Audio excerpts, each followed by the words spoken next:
YouTubers, Eli the OBD Tech. I'm still working on this 2003 Lexus GS300.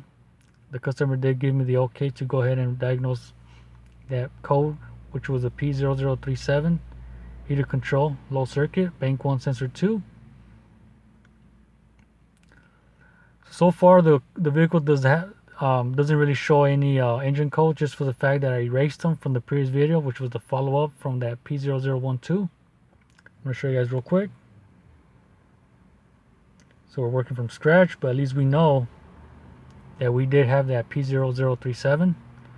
So the next step I'm going to do is show you guys the data bits for the 4 O2 sensors.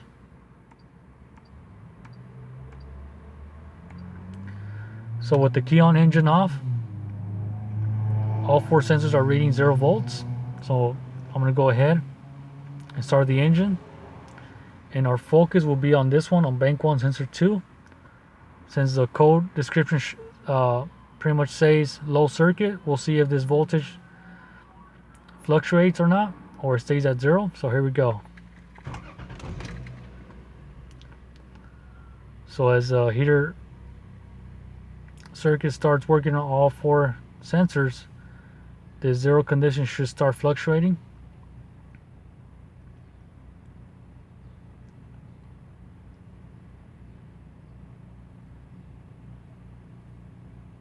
So far, bank 1 sensor 1 started to fluctuate. That's the first one. Let's see if the rest follow. Bank 2 sensor 1 started to fluctuate. Bank 2 sensor 2 started to fluctuate. We'll see if bank 1 sensor 2 starts to fluctuate.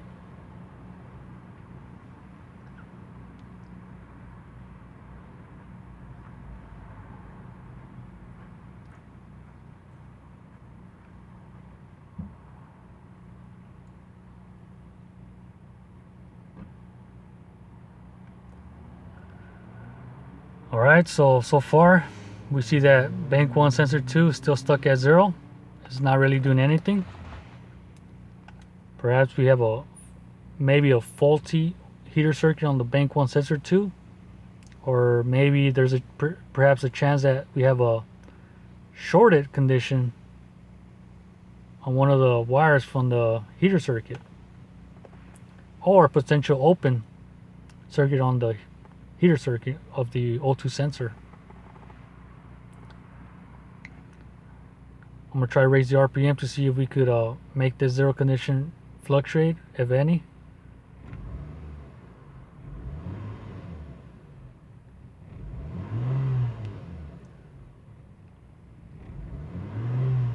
So far, bank 1 sensor 1, bank 2 sensor 1, and bank 2 sensor 2 are showing fluctuation between rich and lean, which is good.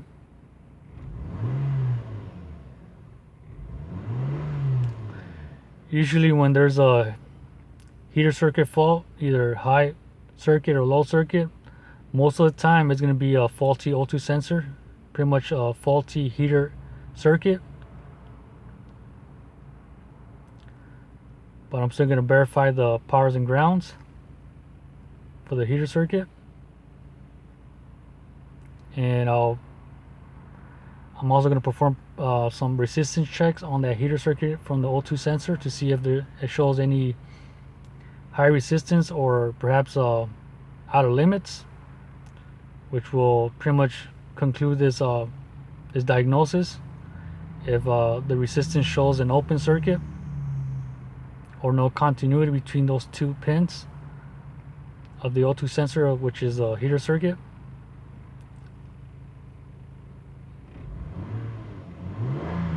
So even by me raising the RPM, it still shows 0. I'm gonna take a pause. I'm gonna let this vehicle warm up a little bit more, and then bring you guys back to see if this voltage even starts fluctuating. Alright guys, so after 5 minutes of letting the vehicle idle and at the same time raising the RPM to about to a steady 2000 RPM, the bank 1 sensor 2 O2 sensor started to fluctuate a little bit. Currently shows 0.035 volts. going to try to raise the RPM to see if we could even drive this voltage to rich above 0.6. So here we go.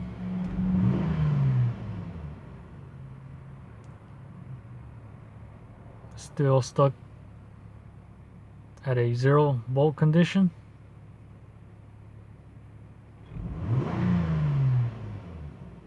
Point 1.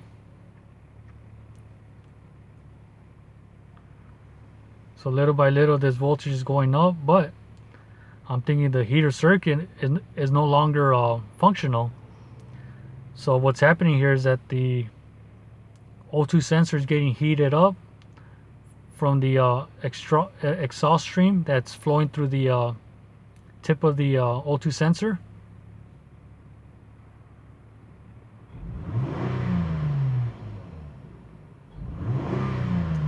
As I raise the RPM, we still see that this voltage cannot drive. It can't be drive over 0.6, which is a rich condition.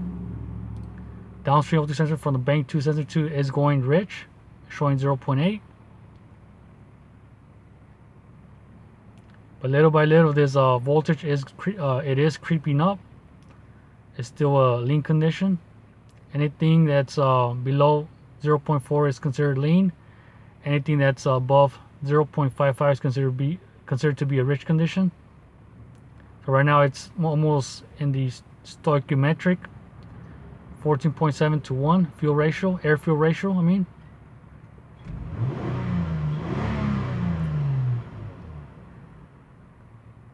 So it's going, right now it's in a rich condition.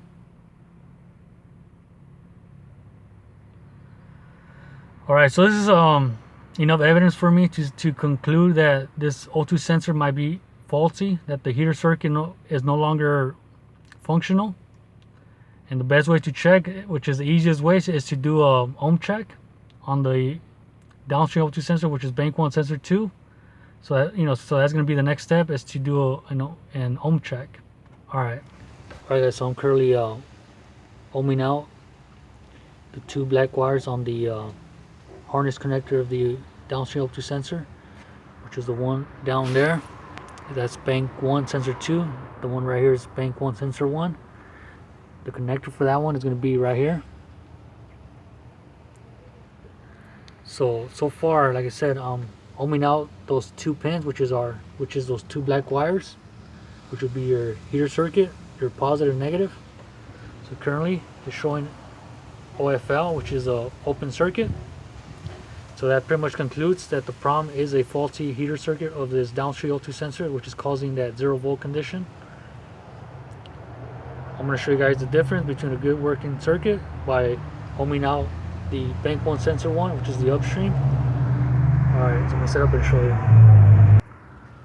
Alright guys, so I'm currently ohming out those 2 pins from the upstream O2 sensor, which are those 2 black wires.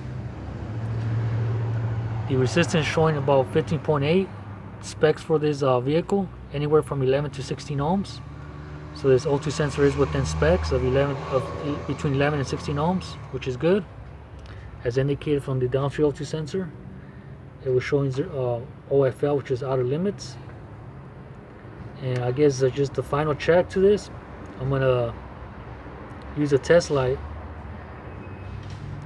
or just perhaps my voltmeter, and check the power and grounds from the engine harness side, which is this side right here.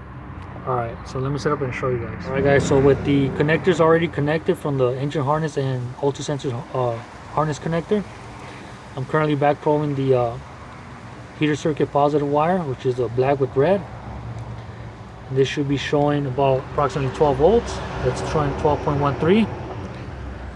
For these heater circuits, it's going to be a ground side switch controlled. So it means that the other wire should also read approximately 12 volts, which is a gray wire. So with the key on, engine off, both wires should be reading 12 volts. So next I'm going to back probe the gray wire, which is the ground side switch control wire. Alright guys, so I'm currently back probing the gray wire, which is the control side, which is negative. Currently showing 0 volts, which is not good, since we know that our heater circuit has an open. is going to be 0, but like I mentioned, on a ground side switch heater circuit, control circuit, it should be reading 12 volts for each of the 2 wires. But for the control wire, which is the gray wire, is reading 0. I'm going to show you a known good circuit by checking the upstream O2 sensor and show you guys that with the key on engine off, both wires should be reading 12 volts. Alright guys, so for the bank 1 sensor 1 upstream O2 sensor, the positive wire is also black with red, which is also showing about 12 volts, 12.12, same as the other one. Now the control wire, which is the red one, that one should read approximately 12 volts. So here we go. So it's also showing 12.11. So like I said, this is a ground side switch circuit. With the key on engine off, both wires should be reading approximately 12 volts. Alright guys, so that's the way to check your positive and negative heater circuit wires. So like I said, I've already concluded that the problem is a open heater circuit for the downstream O2 sensor, bank 1 sensor 2. Alright guys, so hopefully you guys enjoyed this video. This is Eli the OBD Tech. Subscribe if you like. Alright guys, so the last final step to this diagnosis, I'm going to show you guys with the engine running, the difference between a good and bad working circuit for the heater circuit on this ground side switch. So I'm going to show you guys a good working circuit by backprobing the red wire on the upstream O2 sensor, which is the red wire, which is our negative control wire. So with the engine running on these, so pretty much on any ground side switch heater circuits, our voltage should be reading anywhere from 3 to 400 millivolts. Alright guys, so I'm going to start the engine and show you guys. Alright guys, so with the engine at idle,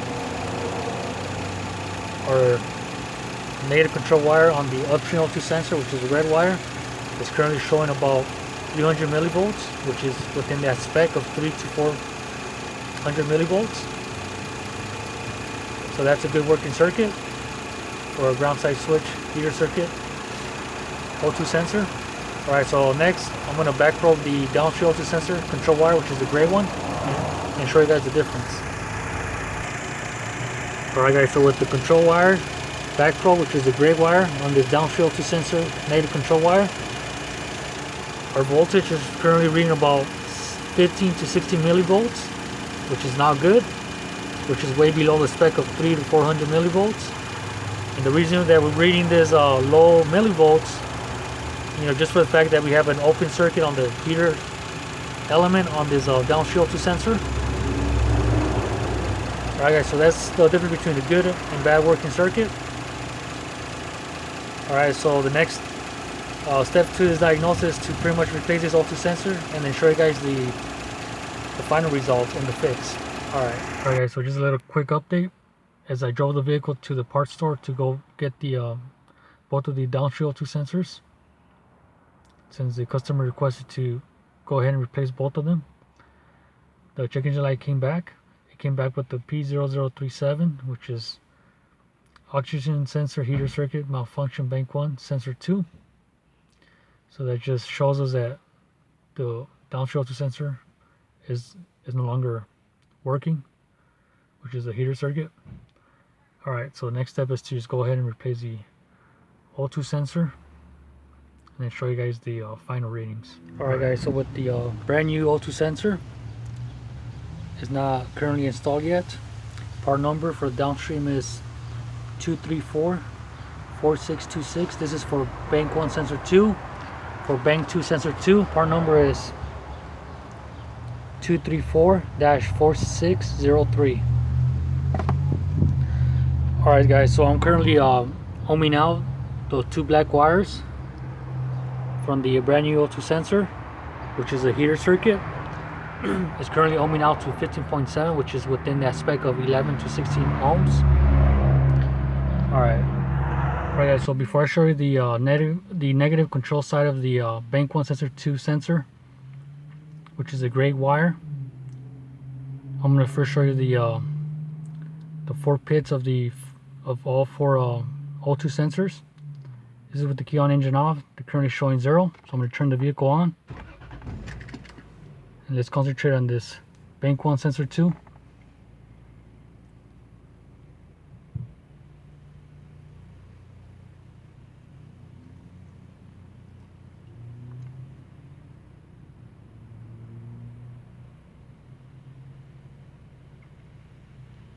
So far, bank 1 sensor 1 is the first one to start fluctuating.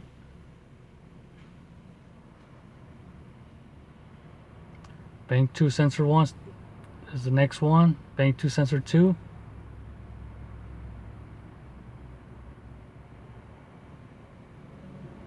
There you go. Bank 1 sensor 2 is starting to fluctuate.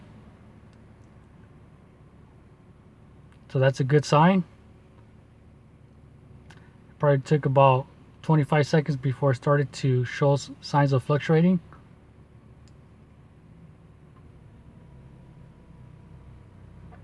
So there you go, guys. So that's a good working heater circuit for bank 1 sensor 2. So I guess the next step, which is the final step, is to go out there and show you the negative control side on that gray wire. And that voltage should be anywhere from 3 to 400 millivolts. Let me just rev it up for you guys real quick. See if it goes too rich. So there you go, 0.8, which is a good sign. I still haven't replaced the bank 2 sensor 2 downstream O2 sensor. I just wanted to show you guys the fix by replacing the downstream O2 sensor for bank 1 sensor 2. Alright, so let me set up out there and show you guys the final step, which is the negative control side of that bank 1 sensor 2 of that gray wire. Alright guys, so with the gray wire, which is the negative control side of this downstream O2 sensor, is currently showing 0.318, which is 318 millivolts, which is a good sign within the aspect of 300 to 400 millivolts. Alright guys, so hopefully you guys enjoyed this troubleshooting of this downstream O2 sensor on bank 1 sensor 2, which is P0037. Alright guys, so this is Eli the OBD Tech. Subscribe if you like.